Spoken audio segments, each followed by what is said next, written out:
Hello and welcome. आप तमाम लोगों का स्वागत है डब्ल्यूएस स्टडी पॉइंट में। पिछली वीडियो में हम लोगों ने देखा है कि किस तरीके से यूरोपीय कंपनियां भारत आई, भारत में व्यापार करने आई, और हमने ये भी देखा कि जो भारत और यूरोप का स्थलीय मार्ग है वो किस तरह बाधित होता है 1453 में अरबों के आक्रमण के बाद। अरबों का उद्देश्य अधिक मुनाफा कमाना होता है, इसीलिए उन लोगों ने कुस्तुनतुनिया पर अधिकार कर लिया, और अधिकार करने के बाद उन लोगों ने उनके मार्ग को रोक दिया, आने जाने से आवाजाही को रोक दिया। और उनका मकसद ये है, इसमें उनका जो उद्देश्य था, इस कार्य में, इस काम को करने में जो उनका उद्देश्य था वो ये था कि भारत के साथ वो व्यापार करके भारत के वस्तु को या भारत के मसाले को वो लाएं, अरब लाएं, और अरब से यूरोप में भेजेंगे ताकि उन्हें अधिक से अधिक लाभ होगा। अधिक लाभ कमाने के लिए उन लोगों ने 1453 में ये काम किया और यूरोप और भारत के मार्ग को बाधित किया।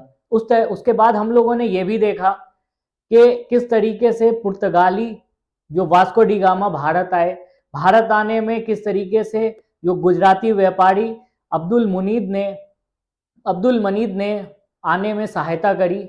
और हमने ये भी देखा है पिछली वीडियो में कि जो स्पेन के जो कोलंबस थे वो भारत की खोज करने के लिए निकले, लेकिन वो चले गए अमेरिका। 1492 में उन्होंने अमेरिका की खोज कर दी, यानी समुद्री मार्ग की खोज कर दी अमेरिका के लिए। 1498 में वास्को डी गामा भारत आए, कालीकट पहुंचे, और कालीकट के जो शासक थे, वहां के जो राजा थे जमुरीन ने उनका भव्य स्वागत किया। वहां से वो व्यापार के लिए वस्तु लेकर के यूरोप पहुंचे, पुर्तगाल पहुंचे, और पुर्तगाल पहुंचने के बाद जो उन्होंने वहां पे वस्तुओं को बेचा और पूरी यात्रा का खर्च निकाला, तो उन्होंने देखा कि उन्हें 60 गुना मुनाफा होता है। तो इतना अधिक मुनाफा को देखते हुए फिर वहां से पेड्रो अल्ब्रेज को दूसरा 1500 ईस्वी में पेड्रो अल्ब्रेज पुर्तगाल से आया, और जो पुर्तगाल के जो राजा थे, वहां के जो शासक थे, प्रिंस हेनरी, इसमें अधिक रुचि लेते हैं और अधिक प्रोत्साहित करते हैं कि ठीक है, नए नए भौगोलिक खोज की जाए, और इनमें वो आगे बढ़ के काम करते हैं। तो ये सब बातें हो गई यूरोप से भारत आने के संबंध में।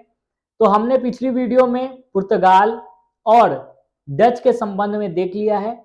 इस वीडियो में हम लोग अंग्रेजों के संबंध में जानेंगे। तो आइए वीडियो की शुरुआत करते हैं। तो जो ब्रिटिश ईस्ट इंडिया कंपनी है उसकी स्थापना इंग्लैंड में 31 दिसंबर 1600 ईस्वी में इंग्लैंड की महारानी एलिजाबेथ प्रथम ने किया था। एलिजाबेथ प्रथम ने पूर्व में व्यापार करने के लिए, यानी भारत की तरफ व्यापार करने के लिए 15 वर्षों की अनुमति दी। 15 वर्ष की अनुमति के साथ जो कंपनी है वो व्यापार करने के लिए आती है, इसको अनुमति 15 वर्षों की प्रदान की जाती है। उसके बाद 1603 ईस्वी में एलिजाबेथ प्रथम की मृत्यु हो जाती है। उसके बाद वहां जो है बादशाह या जो राजा है वो बनते हैं जेम्स प्रथम।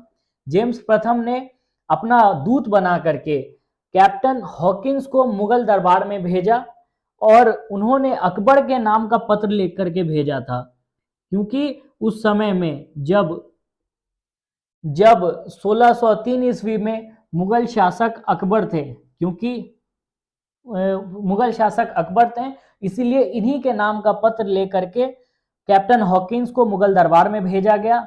लेकिन कैप्टन हॉकिंस 1608 ईस्वी में मुगल दरबार पहुंचता है। तो 1608 में हम लोग जानते हैं कि अकबर की मृत्यु 1605 ईस्वी में हो जाती है। उसके बाद उसके जो पुत्र होते हैं, उनके बेटा जहांगीर शासक बनते हैं, मुगल दरबार के शासक बनते हैं, मुगल साम्राज्य के शासक बनते हैं।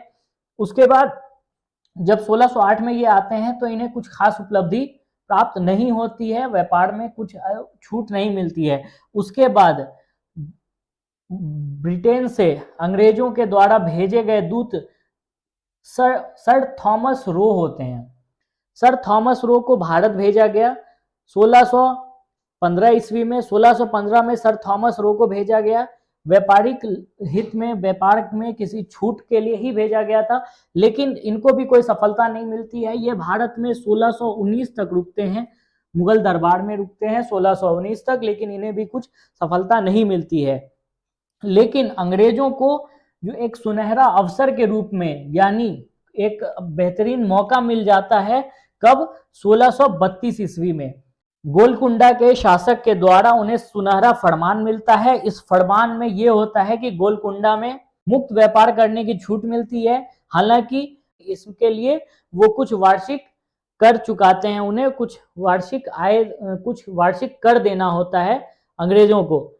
उसके बाद 1639 ईस्वी में चंद्रगिरी के शासक से मद्रास वो लोग पट्टे पर लेते हैं, मद्रास को पट्टे पर लेते हैं, और पट्टे पर लेने के बाद वहां एक किले का निर्माण करते हैं, और उस किले का निर्माण करने के बाद उस किले का नाम वो लोग रखते हैं फोर्ट सेंट जॉर्ज। ये एक किला होता है। हम लोगों ने देखा है कि बंगाल में एक किला बनाते हैं, या एक अपना 3 प्रेसिडेंसी के रूप में होता है ये। तो एक मद्रास प्रेसिडेंसी, बंगाल प्रेसिडेंसी और बम्बई प्रेसिडेंसी। तो ये 3 प्रेसिडेंसी होता है, जिनमें से ये जो जब 1661 में पुर्तगाली राजकुमारी कैथरीन और ब्रिटेन के राजकुमार चार्ल्स द्वितीय का विवाह होता है, यानी कि यूरोप में जो 2 देश हैं वो लोग आपस में, या जो दोनों राजवंश हैं उनमें वैवाहिक संबंध स्थापित होता है, वो लोग शादी करते हैं एक दूसरे में। जब शादी होती है ब्रिटेन के राजकुमार चार्ल्स द्वितीय से पुर्तगाली राजकुमारी कैथरीन की, तो उस समय में क्या होता है कि जो पुर्तगाली लोग होते हैं वो ब्रिटेन के राजकुमार चार्ल्स द्वितीय को बंबई दे देते हैं। बंबई उनको दहेज के रूप में, या गिफ्ट के रूप में, या उपहार स्वरूप, कुछ भी मान ले। कुछ इतिहासकार उसमें गिफ्ट लिखते हैं, यानी तोहफा लिखते हैं, उपहार लिखते हैं, गिफ्ट के रूप में लिखते हैं, लेकिन कुछ इतिहासकार उसे दहेज भी लिख देते हैं कि दहेज के रूप में बंबई दे दिया गया। तो उसके बाद 1668 में चार्ल्स द्वितीय क्या करता है कि 10 पाउंड वार्षिक किराया लेकर के जो ब्रिटिश ईस्ट इंडिया कंपनी होती है वो उसको दे देता है पट्टे पर, उसको लीज पर दे देता है कि तुम बंबई में अपना व्यापार करो, मुक्त व्यापार करो, तुम्हें बस 10 पाउंड वार्षिक जो है कर मुझे दे देना, किराया दे देना। तो इस तरीके से जो ब्रिटिश ईस्ट इंडिया कंपनी होती है धीरे धीरे वो अपना पैर जमाना शुरू करती है भारत में। हमने देखा है कि किस कड़ी में धीरे धीरे उसको बंबई मिल जाता है। शादी कहाँ हो रही है? शादी हो रही है ब्रिटेन में। ब्रिटेन के राजकुमार चार्ल्स द्वितीय और पुर्तगाल की राजकुमारी कैथरीन की शादी हो रही है, और दहेज में या गिफ्ट या उपहार के रूप में दिया जा रहा है भारत के हिस्से को, भारत के बंबई क्षेत्र को दिया जा रहा है दहेज में। सुनने में अटपटा है, लेकिन यही सच्चाई है। उसके बाद 1717 जब वो वक्त आता है जब मुगल शासक या मुगल साम्राज्य अपने कमजोर स्थिति में चल रहा होता है, उत्तर मुगल काल चल रहा होता है, जब 1707 में औरंगजेब की मृत्यु हो जाती है, उसके बाद मुगल शासक या मुगल वंश कमजोर हो जाता है, क्योंकि उसके बाद मुगल वंश में कोई भी योग्य शासक नहीं रहता है, सब अयोग्य शासक रहता है जो शासन को बेहतर तरीके से नहीं चला पाता है। 1707 के बाद तो जब दौर चल रहा था कमजोर मुगल शासकों का, तो उस समय में 1717 ईस्वी में मुगल शासक फर्रुखशियर के दरबार में पहुंचते हैं जॉन सरमन पहुंचते हैं मुगल शासक के दरबार में, और दरबार में पहुंचने के बाद उनसे इसके लिए उनसे व्यापार में, बंगाल में व्यापार की छूट के लिए या कंपनी को कुछ छूट के लिए वो जाते हैं कि मुझे कुछ रियायत मिल जाए, जिसमें 3000 रुपये वार्षिक कर लेकर 3000 रुपये वार्षिक लेकर के बंगाल में मुफ्त व्यापार करने की अनुमति दे दी फर्रुखशियर ने, और साथ ही 10,000 रुपये लेकर के सूरत में मुफ्त व्यापार करने की अनुमति दे दी। इसके साथ ही बंबई में ढाले गए सिक्कों को पूरे मुगल शासन क्षेत्र में चलाने की अनुमति दे दी। यानी कि बंबई में जो सिक्का ढाला जा रहा था अंग्रेजों के द्वारा, उनको पूरे मुगल जो साम्राज्य है, मुगल शासन का क्षेत्र है, उनमें चलाने की अनुमति दे दी। तो ये था अंग्रेजों के संबंध में। धीरे धीरे अब इसमें हम लोग और देखेंगे कि फ्रांसीसी कंपनी के बारे में। तो हमने अभी अंग्रेजों के संदर्भ में देख लिया है। अब इसके बाद हम लोग फ्रांसीसी कंपनी के बारे में जान लेते हैं। जो फ्रांसीसी कंपनी भारत में आई और व्यापार के लिए अपना जो हाथ पांव मार रही थी, तो उसमें फ्रांस में उस समय लुई 14वां का शासन था। फ्रांस के शासक उस समय में फ्रांस के राजा लुई 14वां थे। जो फ्रांसीसी कंपनी है 1664 में भारत आई और 1664 में ही उसकी कंपनी की स्थापना हो गई थी और भारत आई वो। 1668 ईस्वी में उसने सूरत में अपना पहला व्यापारिक कोठी स्थापित किया, यानी कि अपनी पहली फैक्ट्री उन्होंने सूरत में डाला। अंग्रेजों ने जिस तरीके से 1608 में डाला था, इन्होंने भी 1668 में ये लोग डालते हैं। उसके बाद 1669 में मसूलीपट्टनम में उसके बाद इन्होंने अपनी दूसरी फैक्ट्री स्थापित करी। उसके बाद ये लोग 1673 में पांडिचेरी या पुडुचेरी पर अपना अधिकार कर लेते हैं। उसके बाद 1674 में चंद्रनगर पर उन लोग अपना अधिकार कर लेते हैं। इसमें हम लोग एक चीज़ ये देख लें कि ये फ्रांसीसी के संदर्भ में था। जब सभी कंपनियां भारत में आकर के व्यापार कर रही थी, तो सभी कंपनियों को था कि ज़्यादा से ज़्यादा लाभ कमाना है, ज़्यादा से ज़्यादा मुनाफा कमाना है भारत से। तो एक दूसरे में प्रतिस्पर्धा था, एक दूसरे में इन लोगों का कंपटीशन चल रहा था। एक दूसरे में ये लोग लड़ रहे थे कि हमें जो है व्यापार में अधिक लाभ चाहिए, तो हमें अधिक लाभ चाहिए। इसी संदर्भ में हम लोग देखेंगे कि यूरोप में फ्रांस और ब्रिटेन के बीच में जो लड़ाई चल रही थी, वो लड़ाई और उस लड़ाई की झलक हमें इंडिया में भी देखने को मिलेगी, भारत में भी हम लोग को देखने को मिलेगा। जो हम लोग देखेंगे कर्नाटक के युद्ध के संदर्भ में, जो भारत में 3 कर्नाटक युद्ध हुए, प्रथम, द्वितीय और तृतीय। इनमें कोई और लड़ाई नहीं थी, बस ये लोग कोई भारतीय नहीं लड़ रहे थे, उसमें लड़ाई हो रही थी जो यूरोपीय कंपनियां थी ब्रिटेन की और जो फ्रांस की कंपनियां थी, ये लोग आपस में लड़ाई लड़ते हैं। इसी लड़ाई को हम लोग जो एक संघर्ष चलता है इन दोनों का आपस में, उसको हम लोग कर्नाटक युद्ध के संदर्भ में जानते हैं, कर्नाटक युद्ध के बारे में जानते हैं। तो अभी हम लोग ये भी देख लेते हैं कर्नाटक युद्ध भारत में 3 हुए, उनके क्या कारण थे और कौन सी संधि के द्वारा उसे रोका गया। तो चलिए दोस्तों, अभी हम लोग आगे देख लेते हैं। इससे पहले हम लोगों ने देखा है कि जो अंग्रेजी ईस्ट इंडिया कंपनी है, यानी ब्रिटिश ईस्ट इंडिया कंपनी, और जो फ्रांसीसी ईस्ट इंडिया कंपनी है, उन दोनों में आपस में संघर्ष होता है। आपस में उन दोनों में जो लड़ाई होती है उसको हम लोग भारत में कर्नाटक युद्ध के नाम से जानते हैं। और ये लोग जो लड़ते हैं तो इसी को कहा गया कि कर्नाटक का युद्ध, जो 3 कर्नाटक का युद्ध हुआ है। मैंने शॉर्ट में लिखा है यहाँ पे, जैसे कि मैंने एक समय या किस समय हुआ, कारण क्या था, और उसकी संधि के संदर्भ में मैंने लिखा है बस। इस 1746 ईस्वी में जो प्रथम कर्नाटक युद्ध होता है वो 1748 तक चलता है। उसके बाद 1749 में एक शुरू होता है द्वितीय कर्नाटक युद्ध, जो 1754 तक चलता है। और तृतीय कर्नाटक युद्ध जो 1756 में शुरू होता है और 63 तक चलता है, 63 तक चलता है, 1763 तक चलता है तृतीय कर्नाटक युद्ध।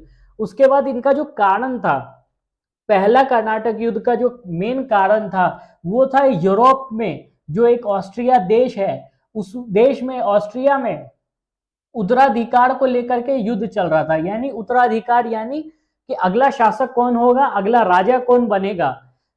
तो ये तो मोनार्की में ये लड़ाई तो चलती आ रही है कि अगला राजा कौन होगा, उसके बेटों में लड़ाई होती है, भाइयों में लड़ाई हुई या उनके परिवार वालों में कोई लड़ाई हुई। कि मोनार्की में तो यही होता है कि हर कोई चाहता है कि मैं राजा बनूं तो मैं राजा बनूं, तो इसको लेकर के संघर्ष चलता है और इस संघर्ष में जो लड़ाई होती है वो ऑस्ट्रिया में। तो पहला कर्नाटक युद्ध का जो कारण था वो ऑस्ट्रिया में उत्तराधिकार का युद्ध था। उसके बाद दूसरा कर्नाटक युद्ध जो होता है वो हैदराबाद और कर्नाटक में उत्तराधिकार का युद्ध होता है। अब ये जो भारत में हो रहा है। दूसरा कर्नाटक युद्ध का जो मेन कारण था जिसमें अंग्रेज और फ्रांसीसी आपस में टकराते हैं, उसका रीजन होता है कि कर्नाटक और हैदराबाद में जो उत्तराधिकार का युद्ध हो रहा था, उत्तराधिकार को यानी राजा बनने को लेकर के जो लड़ाई चल रही थी, उसमें एक गुट का समर्थन कर रहा था फ्रांसीसी और दूसरे गुट का समर्थन कर रहा था अंग्रेज। तो इन दोनों के बीच में फिर लड़ाई होती है। तो इस लड़ाई में अब तीसरा कर्नाटक युद्ध का जो कारण होता है, यूरोप में 7 वर्षीय युद्ध चल रहा होता है, जो 7 वर्षों तक चलता है यूरोप में, और उसका प्रभाव भारत में भी देखने को मिलता है। तो अब हम लोग संधि के संदर्भ में देख लेते हैं कि जो संधि हुई वो एला शापेल की संधि, एला शापेल, पहला कर्नाटक युद्ध की जो संधि होती है, जो रुकता है वो युद्ध या युद्ध विराम होता है, एला शापेल की संधि से होता है। वो होता है 1748 ईस्वी में होता है और ये युद्ध विराम हो जाता है, युद्ध रुक जाता है। उसके बाद दूसरे कर्नाटक युद्ध की जो संधि होते हैं, ये वो पांडिचेरी, जो कि पुदुचेरी के नाम से जब जानते हैं हम लोग, पांडिचेरी की संधि से होता है, 1755 ईस्वी में होता है ये संधि। उसके बाद तीसरा कर्नाटक युद्ध का जो संधि होता है, युद्ध की जो संधि होती है, वो पेरिस की संधि, यानी कि फ्रांस की राजधानी पेरिस में जो संधि होती है 1763 में, उसको इसके बाद जाकर के तीसरा कर्नाटक युद्ध विराम हो जाता है और रुक जाता है। इसी के साथ एक बात और ध्यान देने वाली है, वो ये है कि 1760 में वांडीवास का युद्ध होता है। वांडीवास के युद्ध में अंग्रेज लोग फ्रांसीसी को पराजित करते हैं, और पराजित ही नहीं करते हैं बल्कि यहां से इनका बोरा बिस्तर पैक कर दिया जाता है। भारत में अगर कोई शक्ति बचती है इस समय में तो केवल अंग्रेजों की बचती है, यानी कि British east India company Bharat में बचती है। क्योंकि आई तो बहुत सारी कंपनियां थी भारत में व्यापार करके और अपना मुनाफा कमाने के लिए, लेकिन धीरे धीरे 6-7 कंपनियों में से सिर्फ एक कंपनी बचती है, जो एक कंपनी नहीं बल्कि एक शासक करने वाले एक साम्राज्य स्थापित कर लेती है, वो एक शासन करने लगती है भारत के ऊपर। तो ये चीज याद रखेंगे कि 1760 में वांडीवास का युद्ध होता है। वांडीवास के युद्ध में अंग्रेज लोग फ्रांसीसियों को हरा देते हैं, उनको पराजित कर देते हैं, और उन्हें पराजित करने के बाद वहां से उनका समापन कर देते हैं। तो ये था यूरोपीय कंपनियों का भारत में आगमन।